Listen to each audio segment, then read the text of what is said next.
السلام علیکم، کیسے ہیں آپ سب لوگ؟ امید ہے کہ آپ سب لوگ خیریت سے ہوں گے۔ پلیز آپ لوگ فین کی آواز کو اگنور کریں اور ناول انجوائے کریں۔ تانیہ طاہر کا ناول شروع کرتے ہیں۔ کیا شاذ اور ورشا ایک کمرے میں رہیں گے؟ وہ ذرا توقف سے بولی۔ چچی مڑ کر اس کی صورت دیکھنے لگی۔ تو اور کہاں رہے گی وہ کچھ سمجھی نہیں۔ یہ کیسی باتیں کر رہی ہیں آپ ان دونوں کو ایک کمرے میں رہنے دیں گی؟ ثنا ایک دم چیخی۔ وہ یہاں رنگ رلیاں منانے آ رہی ہے یا پھر بدلے کے لیے؟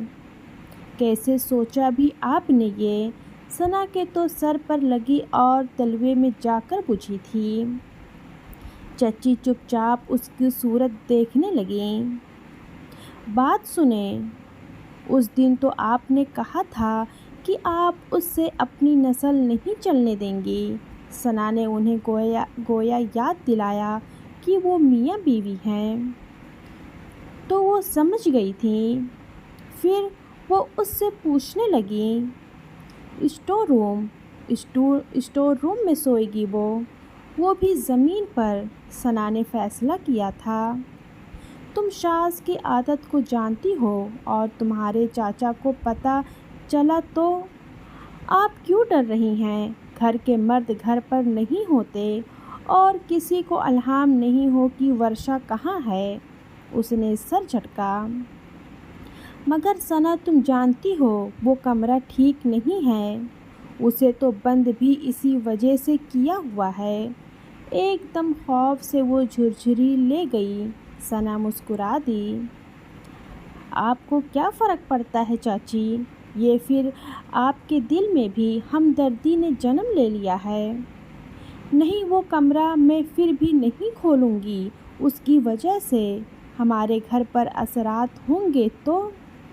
آپ کیسی باتیں کر رہی ہیں؟ یہ سب آپ کا وہم ہے اور کچھ بھی نہیں۔ کچھ نہیں ہے اس کمرے میں۔ ایسا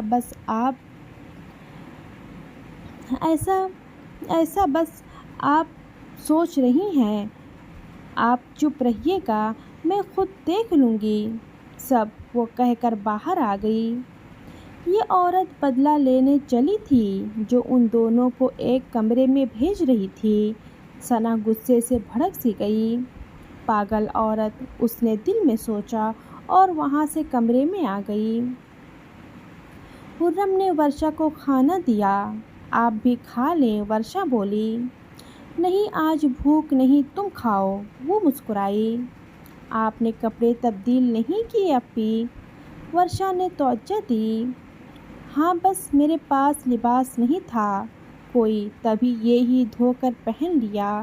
وہ ہلکا سا مسکرائی تو ورشا اس کے جانب دیکھنے لگی۔ آج تک اس نے اپنا ایک بھی لباس دھویا نہیں تھا اور نہ ہی اسی لباس کو دوبارہ پہنا تھا۔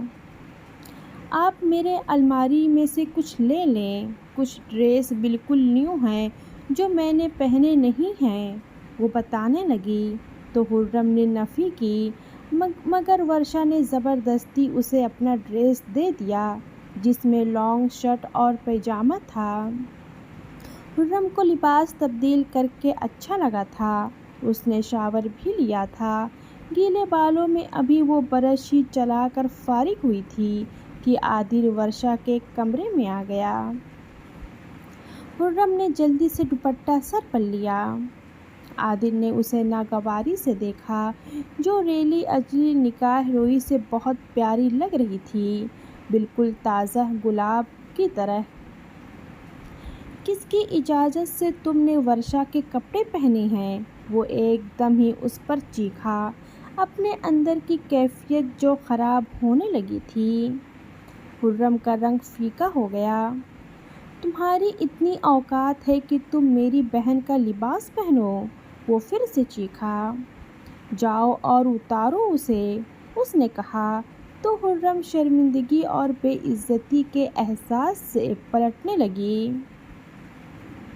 بھیا، ہم نے دیا ہے، خرم اپی کے پاس لباس نہیں ہے، وہ ایک ہی ڈریس پہنے پھر رہی ہیں۔ ہم نے ہی انہیں زبردستی دیا ہے، اس میں ان کا قصور نہیں ہے۔ وہ پریشانی سے اپنی جگہ سے اٹھی۔ خرم کی سسکیاں کمرے میں گونجنے لگیں۔ تم چپ ہو جاؤ ورشا، جاؤ دفع ہو جاؤ اور تبدیل کرو اس کو، اور دوبارہ کبھی میرے بہن کے لباس کی طرف دیکھنا بھی مت۔ آئی سٹ گو۔ وہ دھاڑا۔ خرم جلدی واش روم میں گھس گئی۔ اس نے دوبارہ اپنے لباس پہنا اور ورشا کا باہر لے کر آ گئی۔ بھیگی بھیگی جھکی ہوئی پلکیں اس کے سامنے اٹھنے کے قابل نہیں تھیں۔ ورشا بھائی کو دیکھنے لگی۔ آج سے ورشا کے کاموں کے ساتھ میرے تمام کاموں کی ذمہ داری بھی تمہاری ہے۔ بہت آرام پرستی کا دل ہے تمہارا، تو اپنے چچا زاد سے کہو اکڑ تھک کر میرے گھر آئے۔ کیونکہ عادل نے تو کبھی اپنے باپ کی پرواہ نہیں کی، تو وہ کل کا امیر میرے سامنے اوقات ہی کیا رکھتا ہے۔ ورشا کے سامنے ہی خرم کا منہ جکڑے وہ دانت پیس کر بولا۔ ورشا منہ پر ہاتھ رکھ گئی۔ اس کی آنکھیں بھیگنے لگیں۔ یہ کون سا روپ تھا جو وہ دیکھ رہی تھی اپنے بھائی کا؟ اس کی آنکھوں سے آنسو نکلنے لگے۔ آپ ہماری وجہ سے انہیں تکلیف دے رہے ہیں۔ وہ ایک دم اس کے سامنے آ گئی، جبکہ خرم کی ہچکیاں سنائی دے رہی تھیں۔ آپ ایسا نہیں کر سکتے، آپ مت دیں انہیں اتنی تکلیف۔ یہ تمہارا مسئلہ نہیں ہے ورشا، یہ وہی کرے گی جو میں کہوں گا۔ اسے لانا پڑے گا شاز کو۔ آج مارکیٹ کے ٹکے ٹکے کے لوگ مجھ سے پوچھیں گے، ان کی وجہ سے۔ وہ خرم پر پاگلوں کی طرح جھپٹا تھا، جبکہ ورشا کی چیخ نکل گئی۔ میری عزت دار بہن کی عزت کو داغدار کر دیا، اور تمہیں کیا لگ رہا ہے میں اسے عزت سے تاج پہناؤں گا؟ وہ چیخا۔ ورشا خود میں اتنا دم نہیں کر پائی تھی۔ وہ ڈیڈی کو پکارنے دوڑی تھی۔ گھر میں اس کی چیخیں گونجنے لگیں۔ ڈیڈی! وہ جلدی سے باہر آئے۔ اشار اور ارسلان بھی آ چکے تھے۔ باسم، اشار، ارسلان سب دوڑ کر اوپر آئے، اور عادل بس اس نتیجے پر تھا خرم کے کھینچ کھینچ کر تھپڑ دے مارا۔ انس نے عادل کو دور کھینچا، جو بے قابو سا ہو رہا تھا۔ چھوڑو مجھے، وہ چلایا، جبکہ نیچے آئے مہمانوں کی اطلاع ملازم نے ڈرے ڈرے انداز میں دی تھی۔ وہ سب ایک دم الرٹ ہو گئے۔ خرم کو پتہ چلا اس کے بابا آئے ہیں۔ اس کا دل کیا ان کے سینے سے لگ جائے، مگر وہ اپنے آنسو صاف کر گئی۔ اب اگر کوئی ہنگامہ کیا تم نے تو مجھ سے برا کوئی نہیں ہوگا، ڈیڈ نے آنکھیں نکال کر کہا۔ عادل نے سر جھٹکا۔ ایک نظر خرم کو دیکھ کر سب چلے گئے، جبکہ ورشا خرم کے سینے سے لگ گئی۔ آپ ہمیں معاف کر دیں، یہ ہماری دی ہوئی تکلیف ہے جو آپ کو مل رہی ہے، پلیز ہمیں معاف کر دیں۔ نہیں ورشا، ایسے مت کہو۔ خرم نے بس اتنا ہی کہا۔ جبکہ وہ سب نیچے آئے تو شاز کے ماں باپ اور تایا تائی بیٹھے تھے۔ وہ سب ان کا عالیشان گھر دیکھ رہے تھے۔ تو ہو گئی آپ کو زحمت آنے کی۔ عادل ان کے سامنے آ گیا۔ عادل، ڈیڈ نے کہا۔ وہ چپ ہو گیا۔ وہ لوگ اٹھ کر ملے۔ ڈیڈ اور اشار اچھے سے ملے تھے، باقی وہ تینوں چپ تھے۔ نورین، مہمانوں کے لیے کھانے کا انتظام کرو، انہوں نے کہا۔ نہیں، ہم کچھ کھائیں گے نہیں، ورشا کو لینے آئے ہیں، نصیر صاحب بولے۔ عادل طنزیہ ہنسا۔ شرائط یاد کریں جناب، شاز صاحب جب تک یہاں اپنے قدموں کو تکلیف دے کر نہیں آئیں گے تو خیال میں بھی مت لائیے گا، اور اپنی بیٹی کو بھی اپنے ساتھ لے کر جائیے گا۔ وہ سر جھٹک کر بولا۔ ان لوگوں کے چہرے اتر گئے۔ شاذ اس سے زیادہ اکڑ میں جو تھا۔ نہیں، ایسی بات نہیں ہے، میں آج اس قصے کو ختم کر دینا چاہتا ہوں نصیر۔ میری غلطی کی ایک سزا سب کو مل رہی ہے۔ اگر میں اس وقت مان جاتا تو آج ہمارے بیچ بہت اچھے تعلقات ہوتے۔ میں آپ سے ہاتھ جوڑ کر معافی مانگتا ہوں۔ درگزر کر کے اس واقعے کو، اس نئے رشتے کو دل سے قبول کر لیں اور آپس کے کلش کو ختم کر دیں۔ وہ بولے تو عادل، ارسلان اور باسم کا بس نہیں چلا ان سب کو آگ لگا دے جن کے آگے باپ نے ہاتھ جوڑے۔ نصیر صاحب سمیت وہ سب ہی حیران تھے، کیونکہ کسی کو خانزادوں سے یہ امید جو نہ تھی۔ کچھ ہی توقف آیا کہ نصیر صاحب نے اٹھ کر ہاتھ تھام لیے ان کے۔ میں بھی یہی چاہتا ہوں اور ورشا کو بیٹی بنا کر لے جا رہا ہوں۔ امید کرتا ہوں آپ ہماری بچی پر بھی شفقت بھرا ہاتھ رکھیں گے۔ نصیر صاحب کو یہ شاید وقت کا تقاضا لگا۔ اس کے تایا تائی نے بھی یہی کہا، جبکہ ماں چپ تھی۔ بہت اچھی بات ہے، اشار مسکرایا۔ پھر تو آپ لوگوں کا ہمارے یہاں کھانا بنتا ہے، اشار نے تینوں بھائیوں کو ذکر کر کے کہا۔ تو ماحول میں خوشگواری سی آ گئی۔ خرم کو بلانے کا کہو۔ خرم کو بلانے کا کہا تو عادل پھر سے بولنے لگا کہ اشار نے اسے بول کر تینوں کو دیکھا۔ تم لوگ چاہتے ہو ڈیڈ کو ہارٹ اٹیک آ جائے، وہ سب ٹھیک کرنا چاہتے ہیں تو کرنے دو، ان کے دل کا بوجھ بھی ہلکا ہوتا ہے اس طرح، اور سب کی زندگیاں معمول پر آ جائے گی۔ یہ آپ کو لگتا ہے، عادل نے کہا، اور زیادہ دیر وہاں کھڑے ہونے کے بجائے چلا گیا، جبکہ اشار نے دونوں چھوٹے بھائیوں کو گھور کر مزید عادل کا ساتھ نہیں دینے پر تنبیہ کی تھی۔ وہ دونوں چپ ہو گئے تھے۔ اشار انہیں لے کر اندر آیا۔ آپس میں صرف مرد حضرات ہی بات کر رہے تھے، جبکہ تھوڑی دیر بعد خرم بھی آ گئی۔ باپ کو دیکھ کر آنکھیں ڈبڈبا گئیں، مگر اس نے خود کو قابو میں رکھا۔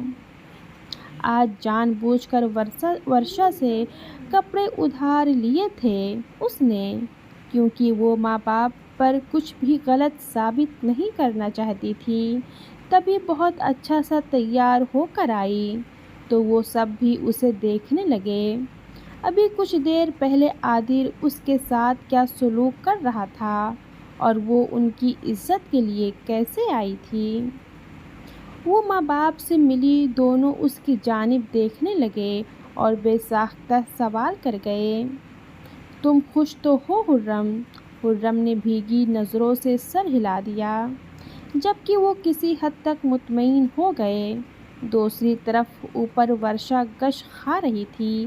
وہ نہیں جانا چاہتی تھی کہیں بھی، اور اس گھر کو چھوڑ کر نہیں جانا چاہتی تھی، وہ بھی اس کے پاس جو اس کا مجرم تھا، اور وہ خود میں اتنی ہمت نہیں رکھتی تھی کہ اسے ایک بار بھی احساس دلا سکے کہ وہ اس کا مجرم ہے۔ وہ ادھر سے ادھر چکر کاٹنے لگی۔ لمبے بال آج کھلے ہوئے تھے، اس نے باندھے نہیں تھے، اور وہ پریشان سی ادھر ادھر ٹہلتی بالکل ایک اپسرا لگ رہی تھی۔ کچھ دیر گزری تھی کہ اوپر اشار آ گیا۔ وہ عادل سے پہلے اس سے بات کرنا چاہتا تھا، تبھی آ گیا۔ اس نے بھائی کو بھیگی نظروں سے دیکھا تو اشار نے اس کے سر پر ہاتھ رکھ دیا۔ گڑیا، گھبرانے والی کوئی بات نہیں ہے، تم یہ سمجھو تمہاری رخصتی ہے۔ وہ مسکرایا۔ اداس وہ بھی تھا، بلکہ وہ سب ہی اداس تھے۔ وہ ان کی بہن انہیں جان سے عزیز تھی، رخصت ہو رہی تھی تو کیسے ہو رہی تھی۔ میں تم سے روز ملنے آؤں گا، وہ بولا۔ بھیا، ہمیں نہیں جانا، اس نے پھر سے کہا، مگر اشار نے نفی میں سر ہلا دیا۔ تم خوش رہو گی ورشا، تمہاری خوشی وہی ہے۔ وہ اسے آہستہ آہستہ سمجھانے لگا، جبکہ ورشا کا دل بیٹھنے لگا۔ یعنی یہ فیصلہ پتھر پر لکیر تھی کہ وہ وہاں جائے گی ہی جائے گی۔ وہ ثنا کا سامنا کرے گی، وہ شاذ کا سامنا کرے گی۔ وہ دونوں کا سامنا نہیں کرنا چاہتی تھی۔ اس کی آنکھوں سے متواتر آنسو بہنے لگے۔ تبھی وہ دونوں خواتین اوپر آئیں تو اشار کھڑا ہو گیا۔ خرم بھی ساتھ آ گئی۔ میں ورشا کو ریڈی کر دیتی ہوں، خرم کچھ جھجک کر بولی، اور اشار آنکھوں میں آئے آنسو روکتا سر ہلا کر چلا گیا۔ ورشا سر جھکائے بیٹھی تھی، جبکہ شاذ کی والدہ اسے غور سے دیکھنے لگی۔ ایسے من موہنی سی صورت اور چہرے پر بلا کی سی معصومیت کہیں سے نہیں لگ رہا تھا وہ ریپسٹ لڑکی ہے۔ اس کی پاک دامنی کی گواہی اس کا روشن چمکدار اجالا چہرہ دے رہا تھا۔ جبکہ اس نے خود ہی سر پر دوپٹہ کیا تو حیا کی بھی گواہی مل گئی۔ وہ چند لمحے اس کے حسین سراپے میں گہوسی ہو گئیں۔ پریوں کی سی وہ لڑکی تھی جو آج کے بعد صرف اپنے باپ بھائیوں کا کیا بھگتنے والی تھی۔ اس کو اب وہ الگ نظر سے دیکھنے لگی تھی۔ وہ اس کے بیٹے کے قاتلوں میں سے تھی۔ جانتی تھی یا نہیں جانتی تھی، انہیں غرض نہیں تھی، مگر ان کا عباس اسی گھر کی لڑکی کی وجہ سے خودکشی کر چکا تھا۔ ان کے گھر کی رونق انہی لوگوں نے نوچ کھائی تھی، اور آج وہ اس گھر سے لڑکی اپنے گھر لے جا رہی تھی، اپنے بیٹی کی بیوی بنا کر۔ وہ اس لڑکی کو چین سے جینے نہیں دے گی۔ کتنے سال ان کی روح نے صرف بیٹے کی یاد میں تڑپ تڑپ کر گزارے۔ اب یہ خانزادہ بیٹی کی جدائی کا غم سہیں گے۔ خانزادہ بھی برداشت کریں گے، صبر کا مزہ لیں گے۔ ایک دم وہ اپنی سوچوں سے نکلی۔ ورشا کا جھکا سر اب بھی نہیں اٹھا تھا، تاہم تو اس کی دیوانی ہو چکی تھی۔ بار بار اسے چھو کر دیکھتی کہ وہ شاذ کی دلہن ہے، جبکہ وہ بھول گئی تھی وہ کون ہے، کیسی لڑکی ہے۔ اس کے معصوم چہرے سے کسی کو اس بات کا احساس ہو ہی نہیں سکتا تھا کہ اس کے ساتھ یہ سب کچھ ہوا ہے۔ لیکن شاذ کی والدہ کچھ نہ بولیں۔ دیکھیں چچی، آپ کی بہو کتنی خوبصورت ہے، خرم نے کہا، اور ورشا کو پیار کیا، مگر وہ پلٹ گئیں۔ چلو ورشا، خرم اگنور کرتی اسے نیچے لے آئیں۔ عادر باہر جلے پیر کی بلی بنا ہوا تھا۔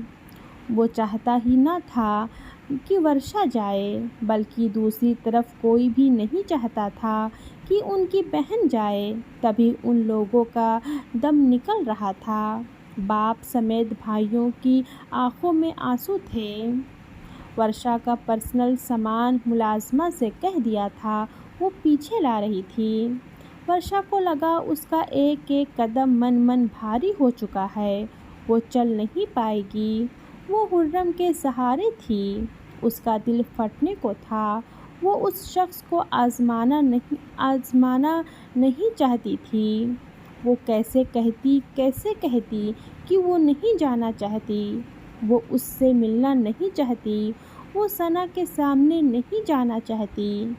ہو سکتا تو شاذ بھی آ جاتا، ڈیڈ نے کہا۔ نصیر صاحب شرمندہ سے ہو گئے۔ آپ فکر نہ کریں، جب اپنی بیٹی آپ کی امانت میں دی ہے تو آپ کی بیٹی کو بھی اپنے سمجھ کر لے جا رہا ہوں۔ اس کے پاس اب کام زیادہ ہے، بس مصروفیات کی وجہ سے ہی۔ وہ بولے تو انہوں نے سر ہلایا۔ یہ میری طرف سے شاذ کو آپ دے دیجیے گا۔ ڈیڈ نے ان کے ہاتھ میں ایک لفافہ دیا جو بالکل بند تھا۔ نصیر صاحب اس کو دیکھنے لگے۔ یہ کیا ہے؟ وہ پوچھ بیٹھے۔ بس یہ آپ اسے دے دیجیے گا۔ وہ ہلکا سا مسکرائے تو انہوں نے سر ہلا دیا۔ ورشا سب سے ملی۔ وہ سسک سسک کر رو رہی تھی۔ اس کے بھائی بے قابو ہو رہے تھے۔ بالکل مت گھبرانا، میں چکر لگاتا رہوں گا، اور جہاں کسی نے بھی میری بہن کے ساتھ کوئی ظلم زیادتی کا سوچا تو اس کے گھر کو آگ لگا دوں گا۔ وہ ان سب کو دیکھ کر بولا، جبکہ ڈیڈ نے اسے گھورا۔ اسی طرح وہ سب سے ملی۔ سب اسے حوصلہ اور تسلی دیتے رہے۔ وہ خرم سے ملی۔ اب آپ کی زندگی آسان ہو جائے گی۔